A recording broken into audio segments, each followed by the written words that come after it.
Boa noite, amigos. Que alegria a gente se encontrar presencialmente, não é? Alegria, alegria. A gente está íntimo no online, né? A gente se encontra tanto que parece que já está lá em casa. É uma graça poder estar com vocês aqui, receber o abraço fisicamente. Quase que o açaí não chega, eu estava ficando tensa. Ai, meu Deus, não vai dar para eu falar 1h30, cadê ele? Aí ele chegou. Obrigado por você ter chegado, viu? Foi um socorro do céu. Do céu mesmo, gente, que ele veio de avião.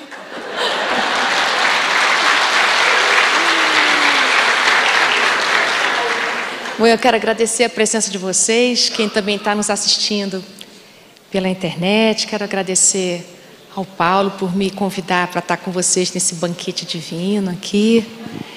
E agradecer a espiritualidade maior, que nos ampara sempre, que nos dá essa chance de a gente crescer através do trabalho do bem. Eu fico sempre muito grata por tudo isso. E ter essa chance de compartilhar com vocês os meus delírios é muito bom, porque a gente ficar com delírio sozinho é um problema, sabe? A gente tem que ter alguém para compartilhar. E pior que tem gente que gosta, eu fico mais... Enfim, mas bom. Então, vamos conversar sobre as dores da alma, né? Então, minha gente, a vida dói, né? Dói. Às vezes dói pouco, mas às vezes dói muito. E a gente às vezes fica pensando, será que tem um jeito disso parar? Será que tem um dia que para de doer? E a gente muitas vezes fica na vida procurando segurança, numa tentativa de doer menos a vida. Aí a gente quer tudo seguro. Emprego seguro, casamento seguro, casa seguro, seguro, seguro, seguro. E aí quando a gente consegue todo tipo de segurança material, a vida continua doendo. Aí a gente fica perguntando, mas eu fiz tudo, por que a vida ainda está doendo desse jeito? É porque o objetivo da vida não é alcançar a segurança. E não é isso que passa a dor. Talvez nada passe. Mas tem algumas coisas importantes sobre a dor que eu queria compartilhar. Nada em definitivo, são pensamentos. É que ser habitante de um mundo de prova e expiação não tem jeito. Quem está no mundo de prova e expiação sente dor existencial. Principalmente porque nós somos espíritos reencarnantes com uma vida biológica finita.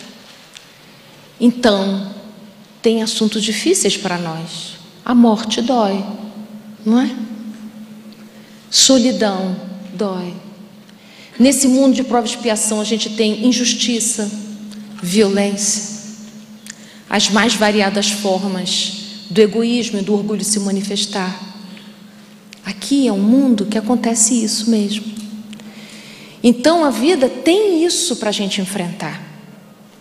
E a gente pode até escolher viver meio anestesiado da vida, para ver se dói menos. Pode ser até que doa. Mas acontece que a vida não é feita só da dor, ela também é feita das delícias. Então, se a gente se fechar para a dor, a gente também está se fechando para a felicidade, para a alegria. E será que a gente quer ficar privado da alegria de ver um filho nascer? De ver um filho falar, andar, falar mamãe, vovó? Será que a gente quer ficar privado de experimentar, ter um grande amor?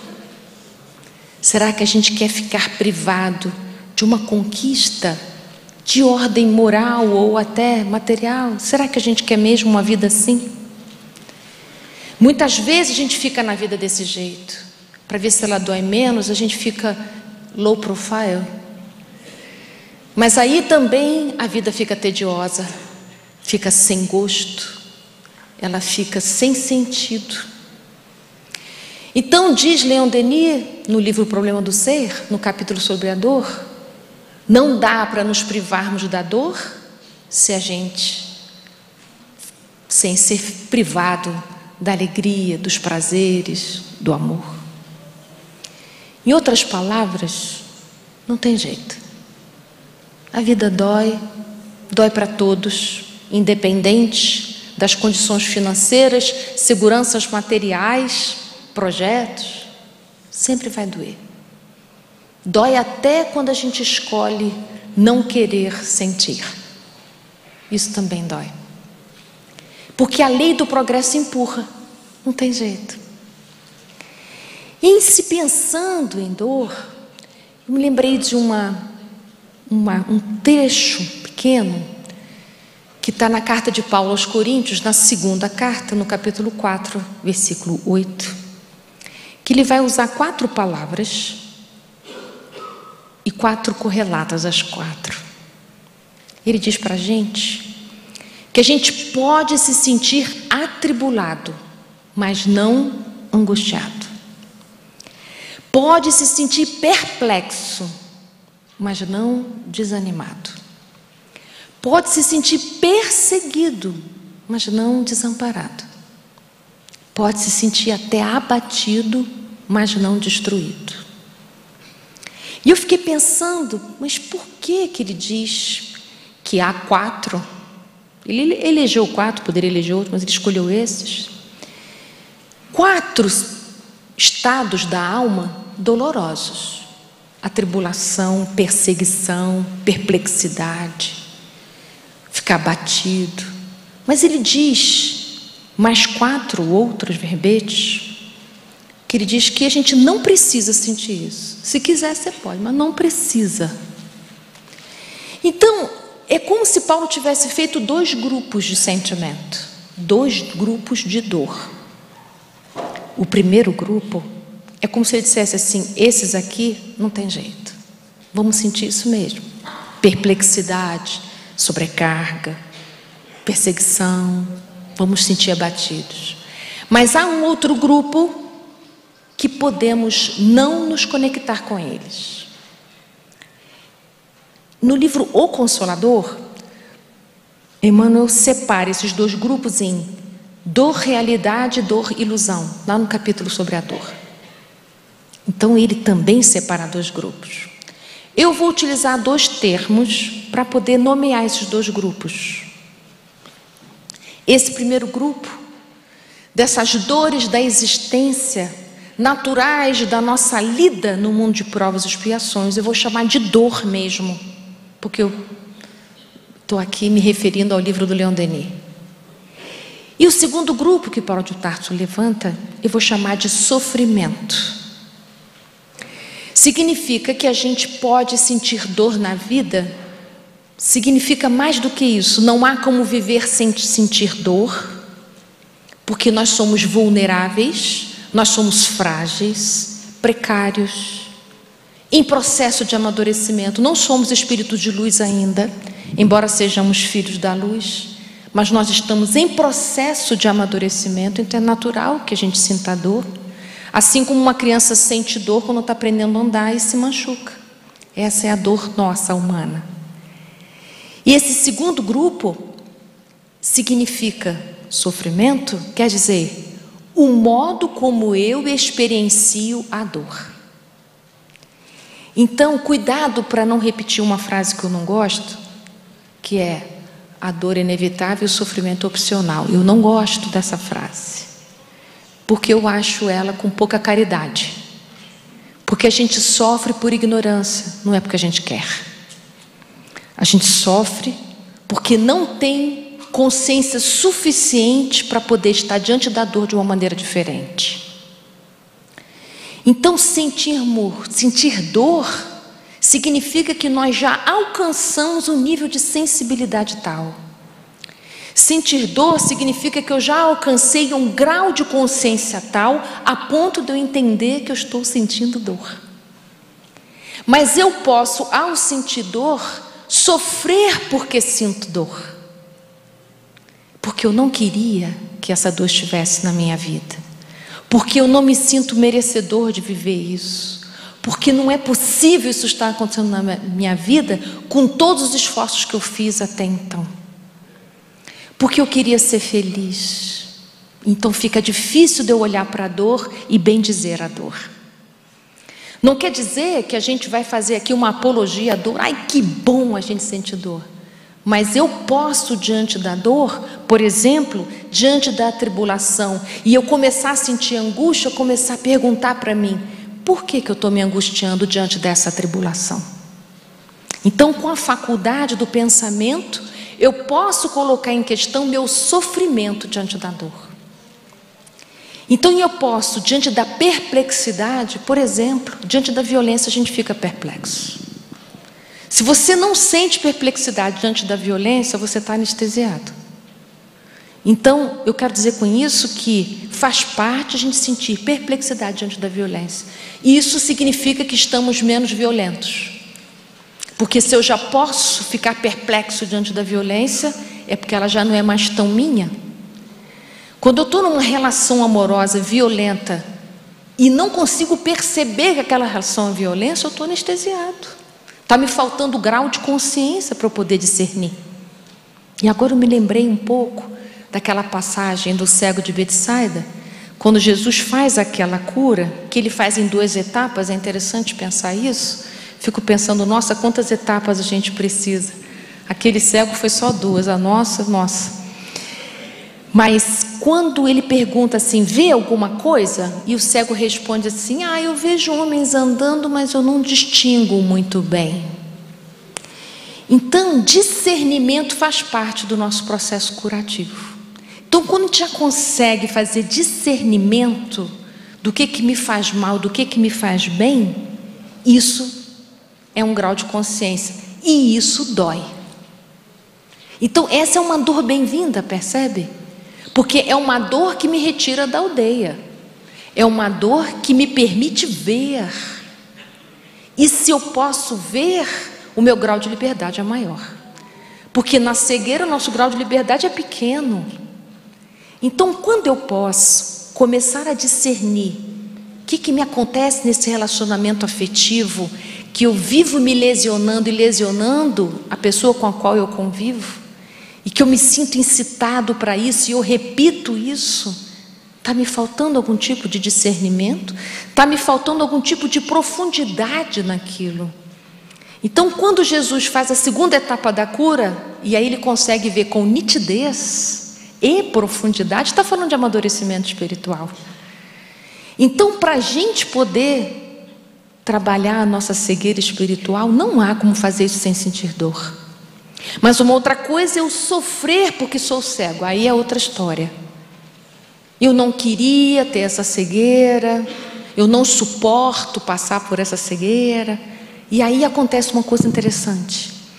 Quando a gente fica no sofrimento da dor, quando eu me demoro nesse lugar crítico e julgador, eu não tenho energia para resolver a dor e enfrentar. Porque é interessante isso que acontece com a gente. Quando dor e sofrimento estão colados, eu não consigo nem diferenciar uma coisa da outra. Esse colamento me faz repetir o processo de adoecimento. Então eu faço tratamentos, eu não melhoro. Eu recebo ajudas, eu não melhoro. Porque a dor e o sofrimento estão grudados. Quando eu consigo separar a dor de sofrimento, então eu consigo discernir o que está acontecendo comigo, quando eu consigo nomear o que está acontecendo comigo, quando eu consigo me afastar um pouco e olhar para mim, como se eu tivesse pego um helicóptero e olho um pouco, eu naquela minha cena, o que está acontecendo comigo lá? Quando eu posso ser observador de mim, e isso os processos de meditação são excelentes, os processos de oração e de autoconhecimento nos permitem fazer essa viagem, para a gente poder perceber quem sou eu naquela história que eu estou vivendo de tanta dor. Então eu posso, nesse momento, começar a fazer uma brecha entre a dor propriamente dita e o modo como eu experimento a dor. Essa brecha é que a espiritualidade maior atua. É nesse espaço que eu crio entre o eu que sente dor e o eu que sofre porque sente dor. Nesse espaço, aí sim, o seu protetor espiritual, os seus entes queridos desencarnados que torcem pelo seu amadurecimento, aqueles espíritos que planejaram junto com você a sua vida, se aproximam e podem nesse momento te ajudar a ter lampejos, a melhorar a visão do que está te acontecendo. E você vai começar a perceber se você está fazendo um processo de vitimação, se você está com muita pena de você mesmo, se você está querendo ganhar afeto através desse sofrimento longo, se você acha que na verdade não é você quem tem que fazer mudanças, é o outro, e você está esperando esse outro se modificar para a sua vida melhorar. Se você sente que a vida te deve, não é você quem tem que agir na vida, a vida tem que te dar porque você já fez muito.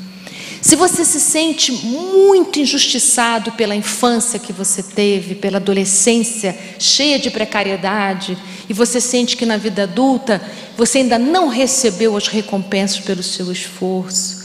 Enfim, gente, tem tantos enredos que a gente conta pra gente, que aí a gente fica morando no eu sofredor, sem poder ter condições de enfrentar a dor que nos libertaria profundamente. Então, a dor tem uma função muito importante na nossa vida. Enquanto o sofrimento da dor muitas vezes nos estaciona, se a gente pode se libertar desses enredos que eu estou falando aqui, e a gente pode se dedicar à dor propriamente dita, eu posso começar a entender qual é a função daquela dor naquele meu momento de vida. Certamente é para te tirar da aldeia, né? Na história do nosso cego, a aldeia se chamava Betsaida. Certamente é para te tirar de lá. O que tem lá na aldeia que todos nós moramos? Tem os excessos. A gente tem muitos excessos. Porque é engraçado esse jeito que a gente faz, né? Esse jeito nosso de quem é morador de provas e expiações é assim.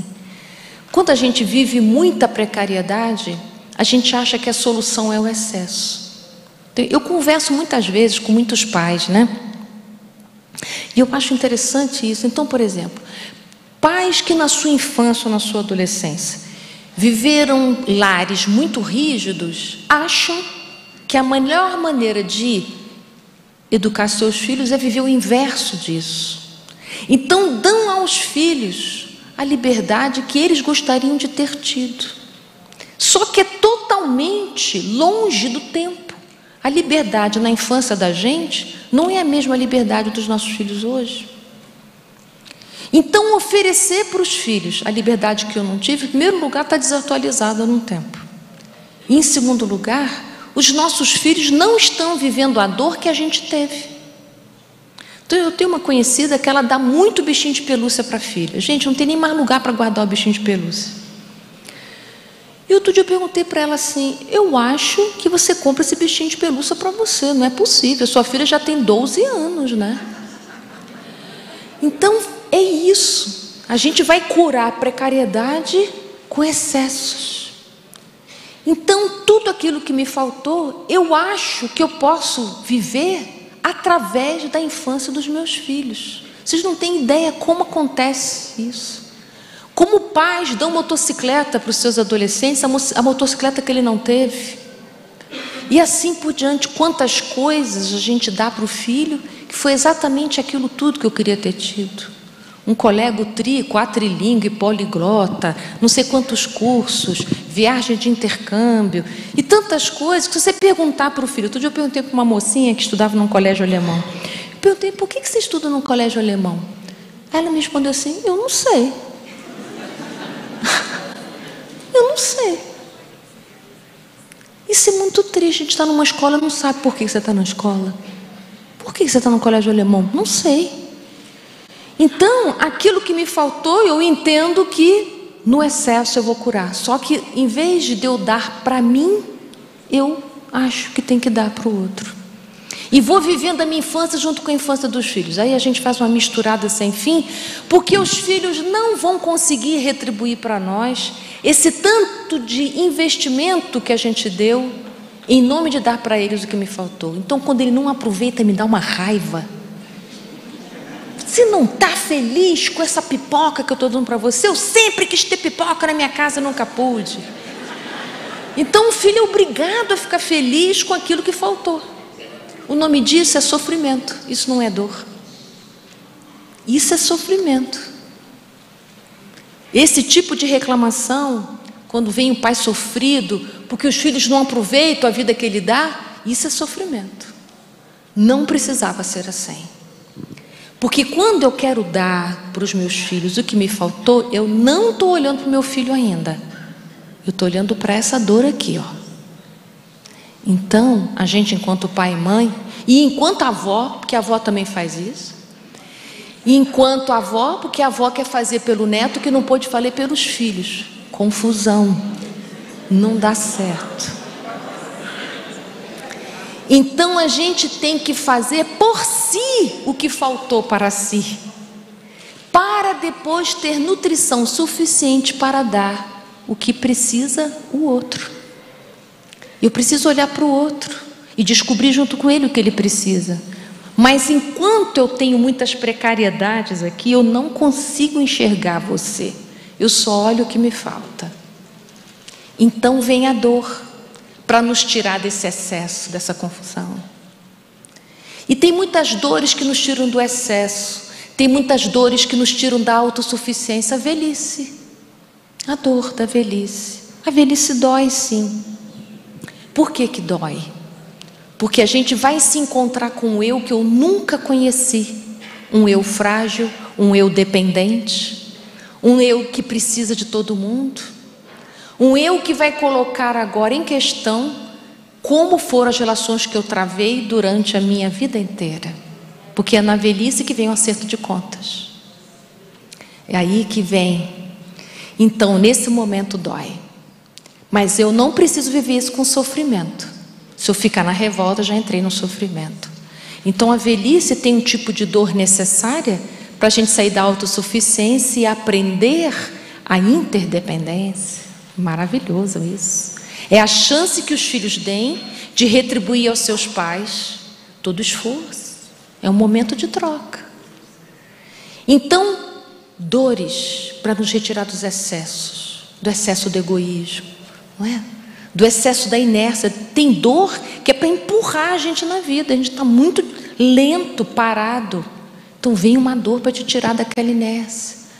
Então a dor tem muitas funções, mas se você puder olhar mesmo de verdade as dores existenciais que a gente tem na vida, todas elas é para tirar a gente da aldeia, para que a gente possa melhorar a nossa cegueira espiritual, para que a gente possa ter olhos de ver, para que possamos alcançar profundidade em nossas almas, para que possamos andar despertos.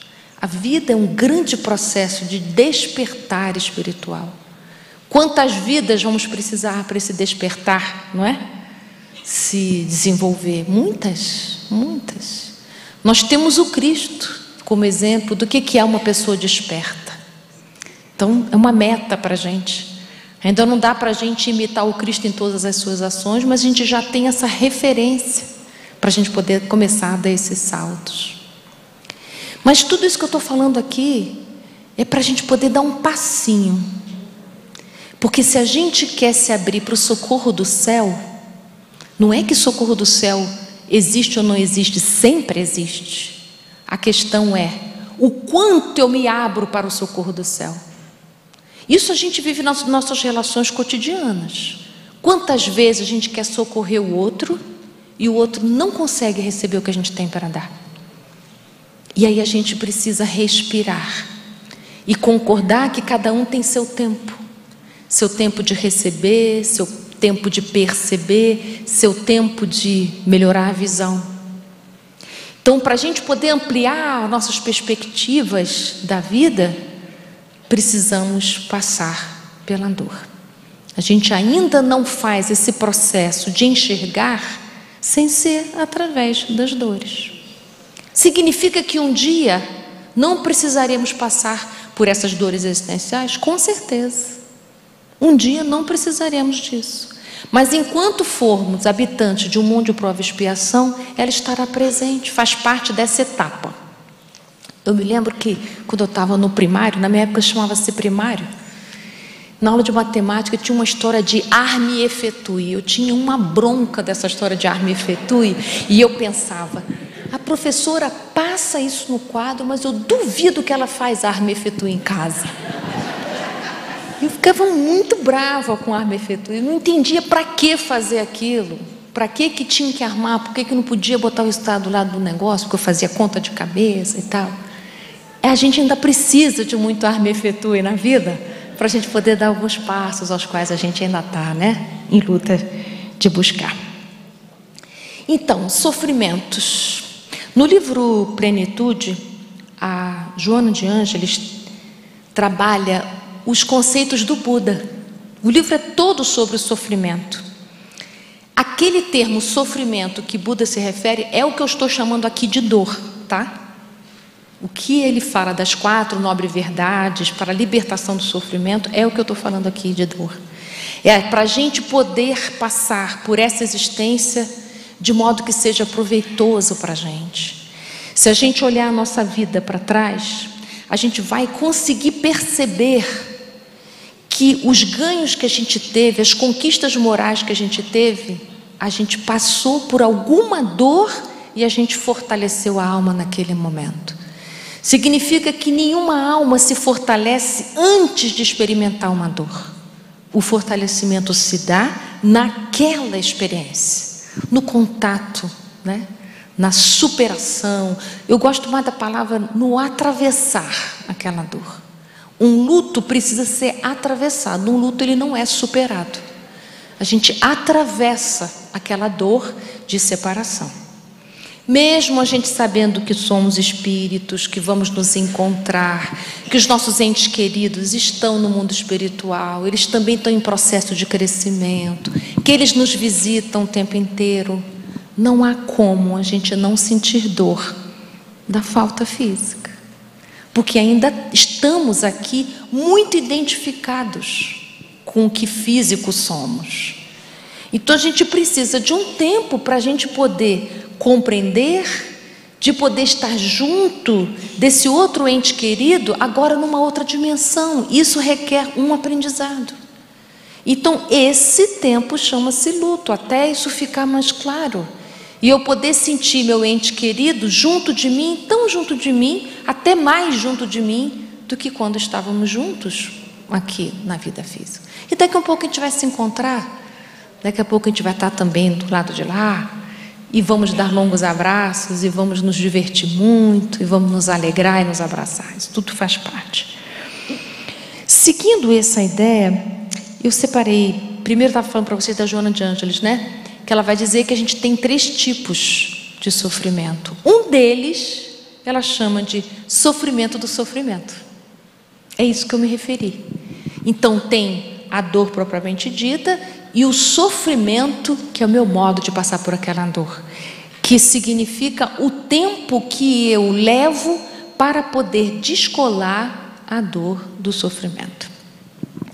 No livro Céu e Inferno, quando está naquele trecho do Código Penal da Vida Futura, lá no item acho que 16, em que Kardec vai separar arrependimento, expiação e a reparação, em que ele está deixando claro para nós aqui que tem etapas que a gente precisa passar. Precisa passar, eu gosto da palavra precisa passar, porque se a gente não passa por essas etapas, a gente não dá o salto que a gente precisa no nosso crescimento. Então, quando a gente passa por experiências em que a gente lesa alguém, lesa pessoas, grupos, esse peso fica no nosso coração, fica perispiritualmente marcado para nós aquela circunstância. Mesmo que naquele momento aquela ação era a que eu considerava melhor, Então pessoas que contam para mim, por exemplo, experiências de aborto, me falam isso. Puxa, quando eu fiz esse aborto eu não sabia disso tudo que eu sei hoje. Ok, ninguém está te culpando por isso.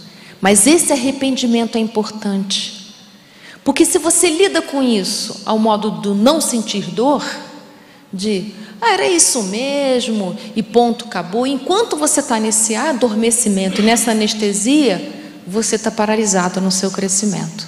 Porque os Espíritos nos esclarecem que a lei do progresso é assim. Não anda para trás, mas pode ficar parado. Então podemos ficar estacionados num estágio evolutivo. Quando a gente tem esse modo de entender as nossas ações, quando é difícil para nós pegar a nossa parte. Uma outra coisa é quando eu posso olhar a minha parte e me arrepender daquilo. Que pena. Eu gostaria de ter feito diferente, mas naquele momento foi o que era possível para mim. Eu não tinha esse conhecimento que eu tenho hoje. Então, que bom que agora você já tem conhecimento para poder fazer diferente. Então, arrependimento é necessário. Muitas vezes esse arrependimento se dá no mundo espiritual. Então, quando a gente reencarna, já passou a fase do arrependimento, você já está na fase da expiação. E eu ficava me perguntando, poxa, mas a pessoa já se arrependeu, já teve encontro consigo mesma, já está querendo reparar, por que ela precisa passar por esse momento ainda dolorido? Vocês reparam que expiação são aquelas experiências longas, né, na vida da gente, diferente das provas que são mais curtinhas. A expiação é aquele assunto seu que virou, mexeu, você está nele, ele dura, às vezes dura uma reencarnação inteira. E aí eu encontrei um trecho sensacional no livro Paulo Estevam que me esclareceu. Vocês sabem aquele momento que Ananias se encontra com Saulo de Tarso numa hospedaria, ele está cego, aí acontece aquela cura, ele fica ótimo, e aí o Ananias dá para ele os pergaminhos. Aliás, é nesse momento que Saulo fala para o Ananias assim: Jesus é o socorro do céu. Eu até achei que o congresso era por causa desse trecho. E aí ele passa a noite copiando, aí no dia seguinte ele encontra com Ananias, diz que vai pregar na sinagoga e tal, ele vai e dá tudo errado. Aí ele volta triste, decepcionado, né? Sofrimento da dor, tá, gente? Isso é o sofrimento da dor. E tá com a dor do fracasso, tudo bem. Mas ele começou a entrar no sofrimento da dor. Aí o Ananias tem um papo sério com ele. Esse papo sério é que eu separei aqui para vocês. O que aconteceu com Saulo? Saulo estava no arrependimento e já queria passar para reparação. Aí Ananias assim: meu amigo, não leva mal não. E o meio, querido? Aí ele: como assim? Eu já me arrependi, eu quero agora seguir o Cristo. Não, pois é, mas está faltando o meio. E aí ele diz esse meio de uma maneira bonita. Ele diz assim: Saulo, tu tens a tarefa do semeador, tens boa vontade. Mas o que faz alguém que tem a tarefa de semear? Precisa juntar sementes em seu mealheiro, uma sacola, né? Particular. Um homem que já tem a vida pura e reta, sem erros de boa intenção, está sempre pronto para plantar o bem e a justiça, e vai ser ouvido. Mas aquele que já se enganou, que guarda alguma culpa, tem necessidade de testemunhar no sofrimento próprio antes de ensinar. Quem não passa por isso, pela segunda etapa, não é bem compreendido por quem lhe ouve, porque contra os seus ensinos está a sua vida. Gente, quando eu li isso, eu entendi. Não dá do arrependimento para a reparação, precisa expiar.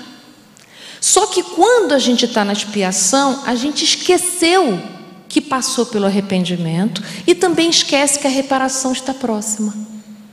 E é por isso que o Espiritismo é consolador, porque mostra para a gente esse processo. Então nós não somos vítimas da nossa vida. Para a gente descolar dor e sofrimento, eu preciso entender isso. Olha, essa dor que eu estou passando, ela é necessária para o meu amadurecimento porque eu andei deslizando no passado. Mas não é para a gente pensar daquela maneira curta, eu tenho problema no olho é porque eu furei o olho. Não é isso. É muito mais complexo do que isso. Para a gente compreender uma expiação, precisa da gente refletir muito, e olhe lá, para a gente poder compreender as raízes do nosso momento atual. Então, causas anteriores das aflições, está lá no Evangelho, no capítulo 5, é isso aí. Então, eu posso não localizar o arrependimento nessa vida. Que bom, já aconteceu, você está na segunda etapa já. Ei, rumo à terceira, vamos lá. Mas eu posso ficar no sofrimento. Nossa, eu não podia estar passando por essa expiação. Meu amigo, é um privilégio. Significa que você já acordou, você já despertou, já se arrependimento, já houve arrependimento, você já está na expiação, bora para a reparação. E aí, depois dessa conversa, esse papo reto de Paulo com Ananias, aí ele entendeu o quê? Que precisava passar pelo deserto. Aí é toda a história linda que vocês conhecem do Paulo, mas ele só vai com essa disposição aberta para o deserto, porque ele entendeu a necessidade de ter a vida em testemunho do que ele ia pregar. Então, nós estamos nesse processo de afinar quem somos com aquilo que a gente faz, com aquilo que a gente fala. Para a gente construir essa identidade com toda essa integração, temos um caminho para passar. Então a gente precisa concordar. Concordar com o nosso destino, concordar com a nossa vida como ela é, parar de bater pé, parar de fazer birra, conseguir dizer, minha vida é essa. E ela é linda. É a melhor que eu já tive. É a melhor. Você já está na segunda, ou talvez você já esteja na terceira etapa, não sei. Mas a verdade é, nenhum de nós passa para reparação, para as benesses, sem a gente ter ajustado as nossas contas com o nosso coração. Porque o nosso coração, ele não sossega enquanto a gente não faz as pazes com tudo que está no nosso entorno, né? Então é hora para a gente olhar as nossas dores de um outro lugar. Então a pergunta para a gente, quando a gente está sentindo dor, é: qual é o aprendizado que eu estou sendo chamado aqui? É para eu sair dos meus excessos? É para eu romper com a minha autossuficiência? É para eu poder concordar com a minha vulnerabilidade? É para eu poder aprender a amar aqui esse lugar, essa relação? O que é que está aqui em questão para mim? E assim eu vou deixando de escolher o sofrimento como sendo minha maneira de estar junto daquilo, e aí o meu coração passa a ser um coração que pode ser obediente e resignado, né? Duas forças ativas. Eu já vou terminar, faltam... com o seguinte trecho que eu selecionei do livro O Profeta, do Khalil Gibran, o capítulo sobre a dor. Então ele diz assim: a dor é quebrar a concha que envolve a sua compreensão. Então precisa doer para a gente compreender, né? Assim como o caroço da fruta deve ser quebrado para que o seu coração fique exposto ao sol, também você deve conhecer a dor. E se pudesse manter o coração maravilhado diante dos milagres diários da vida, a dor não te pareceria menos prodigiosa que a alegria. E vocês aceitariam as estações do coração, tal como aceitam as estações que passam sobre os campos. E contemplariam com serenidade os invernos dos sofrimentos. Grande parte da dor que sente é mantida por você. É a poção amarga com a qual o médico dentro de você cura o interior doente. Por isso, confiai no médico e bebei seu remédio em silêncio e tranquilidade. Pois a sua mão, embora dura e pesada, é guiada pela mão suave do invisível. E o cálice que ele traz, embora queime seus lábios, foi feito com argila que o oleiro umedeceu com as suas lágrimas sagradas. Então a gente pode olhar para a dor com um olhar positivo, de aprendizado e de grande misericórdia divina para todos nós. É isso, meus amigos. Muito obrigada.